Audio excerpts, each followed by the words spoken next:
Look, I get it. You're watching these trading videos because you want a better future for yourself and you want to achieve that in as short a time as possible. Who doesn't want that? But deep down, I think you know, there are no cheat codes. Just like with anything in life, you've got to do this the proper way, and that is exactly what you're going to see in this video, the proper way. So if you're ready to stop fooling yourself into thinking there is some easy way to do this, i.e. some cheat code, then you might just stand half a chance of making it in this business. So for those of you that are serious about your trading, let's get straight into this. So we're going to pick up the action here. As always, if you've watched my videos before, you know this is professional trading. This isn't just jump on a chart and hope for the best. Okay, we're going to do some proper analysis. I'm going to show you how that is. You can see something completely different today. So what I'd actually like to do is I'm actually going to pause the market here. So this is, as always, my live account. It's the E-mini S&P today, and basically I'm going to show you some live trading. However, before I do that, I want to give you a little insight into the type of analysis that people are doing in institutions. Obviously, you know, I've worked in some of the biggest banks in the world. The sort of things we would be looking at, a lot of it is off the chart, right? So this may have thrown you a little bit of a curveball I've thrown you here, because you would have been expecting, hey Envy, I want to see what's going on the charts here. You know, I want to analyze the charts, because that's how you've been, I hate to say it, kind of brainwashed into thinking that that is 100% of trading. It's not. Okay, a big part of trading is doing work away from the charts. So I've actually paused the market here. We can pick it up again. So you can see, yeah, it's exciting watching the market move and all of that. And we'll do all of that in a moment. But first, let's actually do some deep analysis and figure out kind of the backdrop. You know, what do we actually want to be doing? What are some of the factors driving the market that we don't actually see in front of us, right? How many times do we hear that talked about? Never. So, you know, off the chart factors. And if you're not doing this in your trading, you know, you've got to question why you're not seeing the success that potentially that you want to see. This could be one of the reasons, and I suspect it is. Like I said, you're looking for cheat codes. They don't exist. Let's do the work. So off the chart factors, FOMC this week, right? If you've been trading this week, a different week, how many of you are actually thinking about what the sentiment is, right? This week, if you've been following the markets closely, it doesn't matter if you're following FX, equities, any other markets, right? Generally, the sentiment has been very positive. Is that correct, right? The market has kind of taken it favorably that the Federal Reserve has been hiking quite aggressively. Aggressive Fed, right? Why is that? Because they feel that the Fed is kind of taking action against high inflation, so that's a positive. But more importantly, they feel like, okay, look, rates have got to go up. But if the Fed are doing them now and getting very aggressive, we know that we had a 75 basis point hike this week. The more they do now, the less they'll have to likely do in the future. And the market, don't ask me why, I don't necessarily agree with it, but the market sees that as a positive. So we've got this bullish biases, can you see, off the chart happening. There's another one, and you might have seen I had a chart here that I've never really shown it before because I use it kind of in the background. I'm going to be talking a lot more about this. I think a lot of you are ready for this now, that you've seen order flow. Obviously, it's nice for you to see other kind of investment banking or professional trading analysis that actually happens that you might not get to see so much. So this compares FX and equities, right? So again, it's kind of semi off the charts. You know, these are things that are happening in the background. The correlation, right? To what degree do two factors move together? It doesn't have to be markets. This is going on all around us. Think about it. You go to the supermarket, right? How do you decide whether to pick brand A or brand B? You need things to compare against, right? So this is what professional traders are doing all the time, right? They're not using all of these dodgy levels and lines and funny little things I see people being shown on YouTube is complete nonsense, okay? That's the truth of it. There's no nicer way of putting it. They're doing what businesses do because they treat this as a business. They're going and doing things you would do in a supermarket. You know, you don't use a Fibonacci to decide what pasta to buy. I mean, it's completely ridiculous. You might be laughing, but it's true. So don't do it in your trading, right? You obviously compare different brands. It's the same with asset classes. You know, should I buy equity? Should I buy FX? Is FX cheap? Is there a disparity between the two? These are the sort of questions professional traders are always asking themselves. To do that, you need the data, right? Very simple here. You can see FX versus equities. So there's a negative correlation here, okay? And don't worry, we're gonna get onto the charts, right? But it's important you understand why I had a bullish bias today. And these are some of the factors that you may not necessarily see on your execution chart.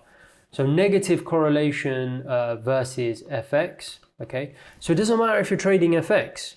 I'm trading equities. If you're trading FX, compare them to equities. I'm trading equities, so I'm comparing them to FX. Doesn't matter which way around you do it. The point is, do it, right? That's the point. And then also looking at crude oil, which I've got here. Okay, so crude oil correlation has been positive, okay? I understand some of this may be first time you're seeing this. Obviously, like with anything, obviously you're not going to learn it in 5 minutes. I understand that, but at least if you're aware of it, you can start spending your time more wisely than just doing the random stuff. Obviously, I've said many times that I see people doing on YouTube. So the point is that dollar yen, we can see it here, selling off, and it's got a negative correlation versus FX, right? The dollar yen. So if dollar yen is selling off, we're expecting the S&P to go up potentially, okay? And then same with crude oil, which actually has a positive correlation recently. You know, are you aware of that? If not, why not? You know, it's not that difficult. Start looking at this type of stuff. So if the market is really overstretched, we would expect the market to pull back, which it does. That should drag the S&P higher. Same with FX, crypto, it doesn't matter what you're looking at, you can do these sort of comparisons. So look, now, yeah, fine, we can get onto some of the exciting stuff. But those are the cheat codes, okay? It isn't what you think it is. You know, chuck a couple of things and hope for the best. That is not going to get you anywhere in life. Do the analysis and you can be very, very successful. Kind of makes sense, isn't it? So as you can see, I've got a bullish bias here. Several factors. Other markets are suggesting that the S&P is potentially cheap. Also looking at other factors, sentiment right now is very positive. These are the sort of things you kind of make sense that institutional traders are looking at. So I want to be looking at those things. Now, in terms of execution, obviously I can't just, you know, stick my finger in the air and buy. Obviously I need to be strategic about how I'm doing that. So I want to see what sellers are doing, right, at this moment in time. Coming into the market around about 10:30. So, you know, nice time to trade, sometime in the morning, a busy time where there's likely to be a lot of institutional players around. So I'm kind of just waiting to see, okay, look, the market's selling off, that's good. I want to see, what do sellers actually have? Now, what's interesting here is you see some heavy bids in the market, but also, I'm just going to pause it for one moment, okay, because it's really important. Again, we don't want to rush into this. We want to analyze this properly. One thing I'd noticed is as the market, so I'm just going to rewind it slightly. Okay, can you see that? 210, just watch this very, very carefully. When the market comes into this area, we don't see anything unusual, right? So don't forget, a lot of institutional traders are already going to be quite nervous about selling this marketplace. A, because of the positive sentiment this week.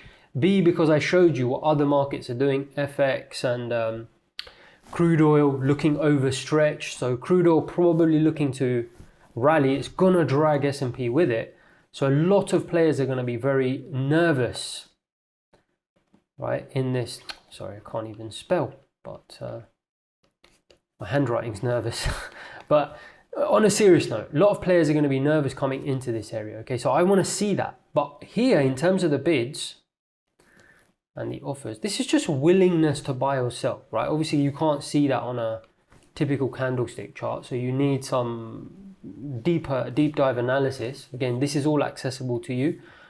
As you know, if you've watched my videos before, you can go and check out some other ones to get into more detail about this. But can you see that's unusual? 210, no surprising, near the lows of the day. And you're going to see the offers here, people willing to sell, the numbers start to rise, and I want to see if buyers are actually willing to transact with them. If they are, that suggests to me that the market is probably ready to have this rally that, you know, we've discussed and that I'm looking for. So that's, I first want to see, you know, there's people willing to buy here. Are people willing to sell to them? If they're not, that's a good sign that there is not much participation on the downside. That's good for buying. So A, lack of participation. And then B, actual buying of sellers. And then B, actual buying, right? So I want to see people not only not willing to sell, but actually taking action and buying. Because ultimately the market is only going to move if people actually buy, right? So let's have a look. Let's watch this play out. And what you will notice is there's a serious lack of willingness to sell. You see, the market came down here, barely even, it didn't even trade a single contract down into that 213. There you go, 213 showing there. I don't believe it even sold a single contract. 220 now, so some decent bids, you know, people willing to buy in that area. 3995 down here. Can you see the market is very hesitant to even trade there? Big clues, okay? So it's not only about what is happening, it's also about what is not happening. Okay, there you go again, look. Willing buyers sitting there, no one willing to sell to them. Now look at that. Okay, there. Do you see we start to get to triple digits, 109, 110. Let's see if we actually transact some volume there in that region, which I believe we did, which is why I started to buy the market. There you go. Do you see that? 66. Basically, you know, there was some real buying taking place in that area. So every single person willing to sell there was fulfilled. So buyers getting very, very aggressive, okay?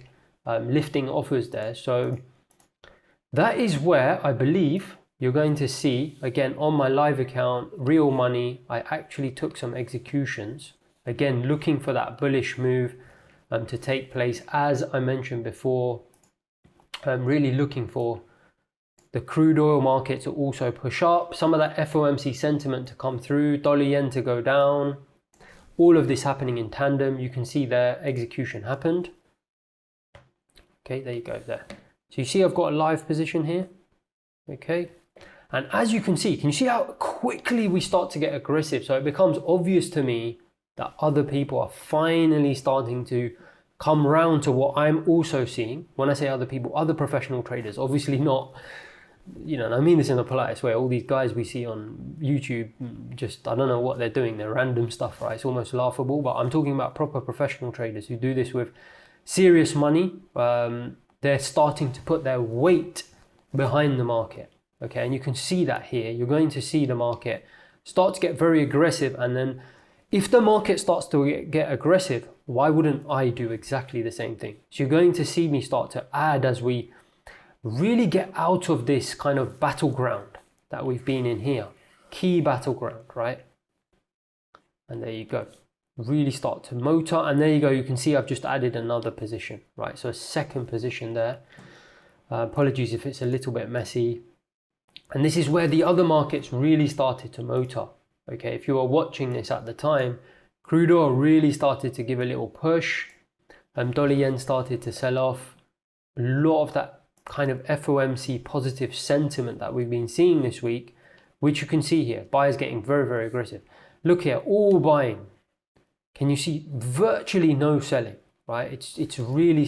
It's dawning on a lot of the sellers that they're wrong now, and the market really starts to motor. Okay, so I've thrown a lot at you there. Hopefully you can see how different that is. What I'm actually going to do now is I'm going to fast forward it So you can actually see this play out, because it did take a little bit of time. I took some initial profits rather than take all my position off. I could see, I mean, look, you can see it here, how aggressive the buying is. Can you see it's all buying, right? No need for me to take the entire position off.